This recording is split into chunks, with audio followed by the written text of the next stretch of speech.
Fala galera, beleza? Muito prazer, eu sou o professor Nathan Paiva e hoje eu vou fazer uma super revisão de física eletrostática, vai ser o tema de hoje. E especificamente a gente vai falar sobre o primeiro capítulo de eletrostática, a gente vai falar sobre a carga elétrica. Então vamos lá, eu vou tentar ser o sucinto máximo, vou tentar resumir tudo o que eu puder para vocês. Vamos lá? Então, eletrostática é o seguinte, pessoal. O que seria eletrostática? Eletrostática é o estudo da carga elétrica em repouso. Então, tudo que for de carga elétrica em repouso, a gente vai estudar onde? Eletrostática. A primeira pergunta que você tem que se fazer é sobre o que é uma carga elétrica. Carga elétrica, pessoal, é uma propriedade característica da matéria. Então, toda a matéria tem carga elétrica, que é uma propriedade. Mas para me recorrer e poder entender o que seria essa carga elétrica, eu vou ter que ir lá nos átomos. Você sabe que toda a matéria é constituída de átomos e que nos modelos mais clássicos que a gente tem, os átomos são formados de duas regiões, que no caso é o modelo de Rutherford, né? O modelo mais clássico, mais usual que a gente tem na física. Então, nós temos aqui, ó, os átomos são formados de duas regiões que são os núcleos, que é o núcleo, no caso, a região central chamada de núcleo, e nós temos a eletrosfera. O que tem dentro do núcleo? O que tem dentro do núcleo são duas partículas. Prótons, que são partículas de carga positiva, e nêutrons, que são partículas de carga neutra, tá bom? Então, vai observando aí as partículas que a gente tem dentro do átomo. Ao redor do núcleo, fica girando os elétrons numa região chamada de eletrosfera. E então, elétrons são partículas de carga elétrica negativa.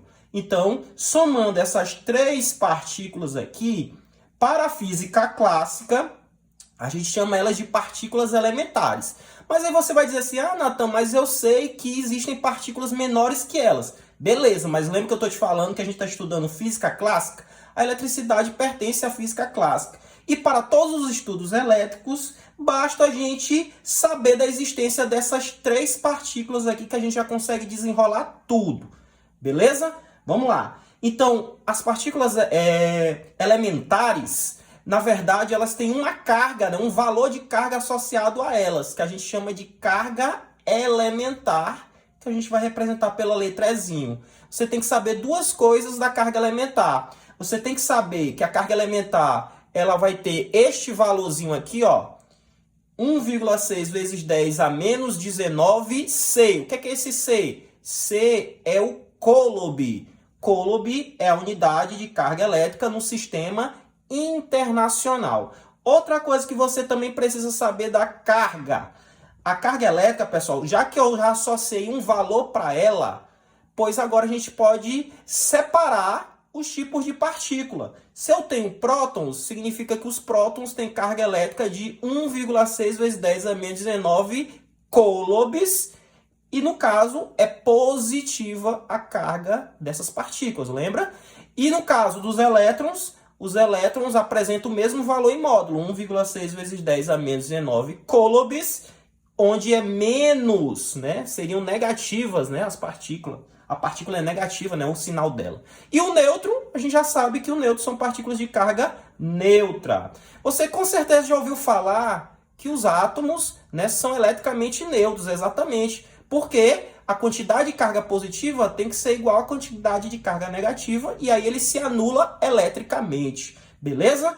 Outra coisa que você também tem que saber da carga elétrica, e talvez uma das coisas mais importantes, que a carga ela é quantizada. O que seria quantizada? Significa, pessoal, que a carga elétrica de um corpo é sempre um múltiplo da carga elementar, que é 1,6 vezes 10 a menos 19 coulombs. Mas como assim, Nathan? O que é esse negócio de quantizada? Bem, imagina que a gente tem um muro. Esse muro é feito, por exemplo, de uma mureta de 100 tijolos. Eu poderia dizer que o muro é um valor múltiplo do valor de cada tijolo. Então, a quantização é mais ou menos essa noção. Eu preciso ter, por exemplo, 100 tijolos para formar aquele muro. Então, aquele muro é um valor múltiplo do valor do tijolo. Então, não existe meia carga elétrica. Não existe 1,5 carga elétrica. Existe uma carga, 2, 3, 10, 1000, 1 milhão, certo? Então o valor sempre vai ser múltiplo de um valor mínimo, que no caso é de 1,6 vezes 10 a menos 19 coulombs. Tranquilo? Outra coisa, já que a gente está falando de corpo, você sabe que um corpo não é formado só de uma partícula. Ele é formado de inúmeras partículas, de vários prótons, vários nêutrons, vários elétrons. Portanto, quando a gente for calcular a quantidade de carga de um corpo, que a gente vai usar a letra Qzinho maiúsculo, a gente vai ter que calcular justamente baseando na quantidade de partículas que esse corpo tem. Daí a gente pode ter dois tipos de corpos. Nós podemos ter corpos neutros. O que é um corpo neutro? Corpo neutro é aquele que tem igual quantidade de carga positiva e negativa. Não vá sair por aí dizendo que corpo neutro é corpo que não tem carga. Isso é mentira, isso é uma falácia. Corpo neutro é o corpo que tem igual quantidade de carga positiva e negativa. E quanto equivale a quantidade de carga de um corpo neutro? A quantidade de carga vale 0. Se o corpo não está neutro, ele vai estar o quê? A gente diz que ele vai estar eletrizado. O que é um corpo eletrizado? É um corpo que tem quantidades diferentes de prótons e elétrons, certo? Então, se ele tiver diferença entre cargas positivas e negativas, a gente diz que ele está eletrizado. E aí, no caso, ele pode estar eletrizado de duas maneiras. Ele pode estar eletrizado positivamente, obviamente a carga dele vai ser maior que 0, né? A carga do corpo, quantidade de carga. Ou ele pode estar eletrizado negativamente, que a quantidade de carga vai ser menor que 0. Mas o que é eletrizado positivamente e negativamente? Um corpo está eletrizado positivamente quando ele tem falta de elétrons. O professor poderia dizer também quando ele tem excesso de prótons? Podemos dizer sim, só que aqui o nosso referencial sempre vai ser a quantidade de elétrons, até porque é muito mais fácil você roubar um elétron de um átomo do que um próton, certo? Por isso que o referencial sempre vão ser os elétrons. E um corpo está eletrizado negativamente quando ele tem excesso de elétrons. E agora, resumindo tudo de uma vez, para saber como é que calcula a quantidade de um corpo, a quantidade de um corpo vai ser igual a mais ou menos N vezes E. Então, Q é a quantidade de carga de um corpo, certo? Esse N é o número de elétrons que está em excesso ou em falta. E esse Ezinho você já viu. Esse Ezinho é a carga elementar, que ela vale quanto? 1,6 vezes 10 a menos 19 coulombs. Coulomb, não esqueça que é a unidade de carga elétrica no sistema internacional. Vamos à segunda parte da nossa revisão. Continuando a nossa revisão, pessoal, a gente vai falar agora, vai falar um pouquinho da história da eletrostática. Só que antes, a gente tem que pontuar uma coisa importantíssima na eletrostática. A eletrostática, como eu já disse, ela é constituída, na verdade, de duas coisas que você tem que saber. Eletro vem de carga elétrica e estática vem de repouso. Por isso que ela estuda as cargas elétricas em repouso. Só que a eletrostática, ela tem princípios da eletrostática, nos quais a gente tem dois, que são o princípio da atração e repulsão e nós temos o princípio da conservação da carga. O que é o princípio da atração e repulsão? Você já sabe, ele é filosófico, ele é conhecidíssimo esse princípio, onde diz que cargas elétricas de mesmo sinal se repelem e cargas elétricas de sinais opostos se atraem. Então, se eu tiver carga positiva com positiva, repele. Positiva com negativa, atrai. Negativa com negativa, repele. Beleza?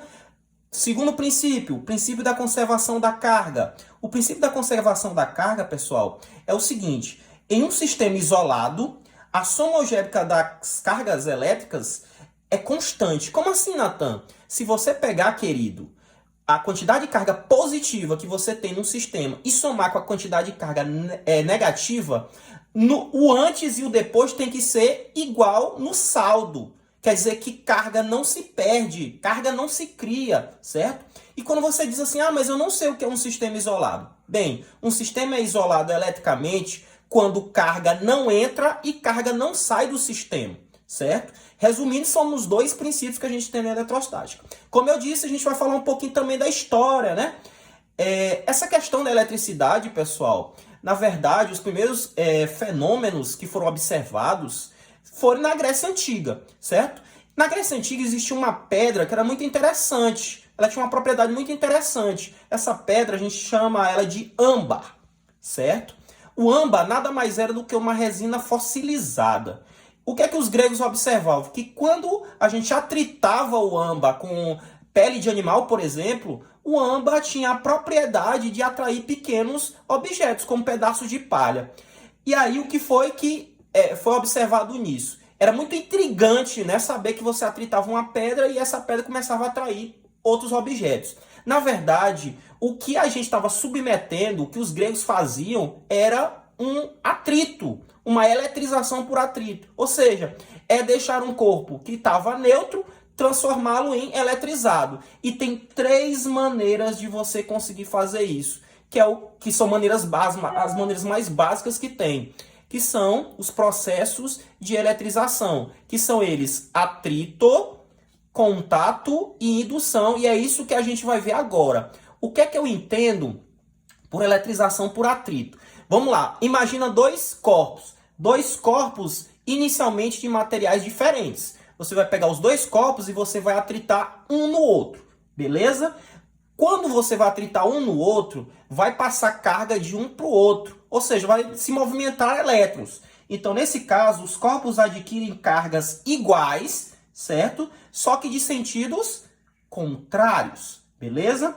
Então, eu consigo observar mais facilmente a eletrização por atrito onde? Eu consigo observar mais eficientemente nos isolantes, certo? E tem até uma coisa legal. De repente você pode se perguntar, você está me dizendo que se eu atritar 2 corpos de materiais diferentes, um vai ficar eletrizado no final positivamente e o outro vai ficar eletrizado negativamente. Isso, eu estou dizendo isso. Agora você pode me perguntar também, mas Natan, quem fica positivo e quem fica negativo? Para isso eu fiz uma setinha aqui, ó. A setinha vermelha, ó, tá puxando para cá. E nós chegamos aqui na série triboelétrica. O que é a série triboelétrica? Série triboelétrica é uma tabela que reúne alguns materiais que têm a tendência em ficar eletrizados positivamente ou ficar eletrizados negativamente depois do atrito. Observe aqui, ó, que eu resumi alguns, eu coloquei vidro, mica, lã, pele de gato, seda, algodão, ebonite, plástico e cobre. O que é que significa essa tabela aqui? Veja, essa setinha aqui para cima significa que todos esses materiais que estão na parte de cima da tabela têm a tendência em ficar eletrizados positivamente depois do atrito. E todos esses que ficarem abaixo da tabela aqui têm a tendência a ficar eletrizados negativamente. Natan, ainda ficou meio embaçado. Peraí, vamos dar um exemplo. Pega um bastão de vidro e atrita com um pano de seda. Beleza? Peguei, atritei. No final do processo, de acordo com o que a gente já viu, os 2 ficaram eletrizados com cargas de sinais contrários. Mas quem fica positivo e quem fica negativo? A tabela me diz. Quem está na parte mais alta é o vidro. Quem está na parte mais baixa é a seda. Então, quem está na parte mais alta fica eletrizado positivamente e quem está na parte mais abaixo fica eletrizado negativamente. Só isso, galera. Beleza. Voltando aqui, o outro processo de eletrização que a gente tem é a eletrização por contato. Nesse caso, você vai precisar novamente de 2 corpos que podem estar que podem ter o mesmo material ou não, certo? Já aí uma diferença. E aí, só que um deles, obrigatoriamente, tem que estar eletrizado. Depois disso, o que é que você vai fazer? O nome já está sugerindo, você vai colocá-los em contato. Então, nesse caso, colocou em contato, vai ter uma movimentação de carga, certo? Então, o que é que vai acontecer? Os corpos adquirem carga de sinais iguais. Olha aí a diferença básica da eletrização por contato e por atrito. No atrito, os corpos ficam eletrizados com carga de sinais contrários. No contato, ficam eletrizados com carga de mesmo sinal. E aonde é mais eficiente observar a eletrização por contato? É mais eficiente nos condutores. Aqui nós temos uma pequena observaçãozinha. Veja que se os corpos forem esferas metálicas idênticas, aqui, ó, por exemplo, eu tenho 2 corpos aqui, ó, esferas metálicas idênticas, e eu aqui tenho um valor de carga para cada um deles. Esse aqui tem 10 microcoulombs. Microcoulomb, Natan, o que é isso? Bem, Um coulomb, pessoal, é uma carga muito grande. Então, geralmente a gente na física utiliza submúltiplos, como é o caso do mili, do micro, do nanocoulomb. Então, um microcoulomb, por exemplo, ele tem 10 elevado a menos 6 coulombs. Nos exercícios a gente vai praticar mais sobre isso, tá bom? Então, ó, esse corpo aqui, ó, ele está eletrizado com 10 microcoulombs. Esse corpo aqui está neutro, a carga dele é zero. Então, eu quero submetê-los ao contato. Eu sei que são esferas metálicas idênticas. Então, aqui eu vou submetê-los ao contato. Isso aqui eu digo para os meus alunos que é sempre igual ao casamento. Esse aqui quer casar e tem isso. Esse aqui quer casar e tem isso. Não tem nada, né? Então, quer casar, tá doido? Vai lá, casou. Só que quando casa, meu amigo, tem que juntar o que tem, ó. 10 mais 0. Beleza. Ah, mas não deu certo. Aí o que acontece? Separa. Mas tu acha que vai separar e um vai ficar com 10 e o outro vai ficar com 0? Não, senhor. A gente vai dividir ao meio o valor da carga, tá certo? Então, toda vez que os corpos forem esferas metálicas idênticas, você vai dividir ao meio o valor da carga. E para o terceiro processo de eletrização, nós temos a indução. O que seria indução? Bem, a indução, pessoal, significa a separação de cargas. Aqui esse processo, diferente do atrito e do contato, vai ocorrer sem contato algum entre os corpos. E quais são as características? Aqui nós podemos ter corpos de mesmo material ou não, não tem nenhum problema. Só que, novamente, um deles tem que estar eletrizado. E tem uma coisa interessante. Vamos supor que esse corpo aqui, ó, é o corpo eletrizado e esse corpo aqui é o corpo neutro. O corpo eletrizado ele vai ser chamado de indutor, até porque ele vai provocar o processo. E o corpo que vai receber vai ser chamado de induzido. O que é que vai acontecer? No final do processo, os corpos vão adquirir cargas de sinais contrários também. Mas como é que ocorre isso? Bem, veja aqui o indutor e o induzido. Observe que na presença do indutor, o que eu estou fazendo com o induzido? Eu estou conectando o induzido até a terra. Então, essa ligação aqui a gente chama de fio terra. Eu estou ligando um fio condutor diretamente na terra. E eu não sei se você sabe, mas a terra é o nosso maior condutor que temos. Então, a terra é cheia de cargas elétricas. No momento em que eu colocar aqui um indutor que está eletrizado positivamente, você sabe, positivo atrai carga negativa. Então, as cargas negativas que já tinham nesse corpo vão querer se aproximar o máximo possível do indutor. Só que com essa ligação até a Terra, vai começar a subir elétron, porque ele vai também ser atraído pelo indutor. E aqui eu vou começar enchendo de elétron o induzido. Se eu romper essa ligação, no final do processo, o indutor, que ninguém mexeu nele, continuou positivo, e o induzido aqui, ó, ficou eletrizado negativamente, ou seja, os dois ficaram eletrizados com cargas contrárias. A maior aplicação que nós temos aqui nos livros didáticos para a indução são os eletroscópios. O que é um eletroscópio? Eletroscópio são aparelhos que detectam a presença de carga elétrica. E nós temos dois tipos, o eletroscópio de folhas e o de pêndulo. Lembrando, o eletroscópio, o princípio de funcionamento deles funciona com a indução eletrostática. Então, galera, era isso. Na próxima aula a gente vai fazer exercícios. Valeu!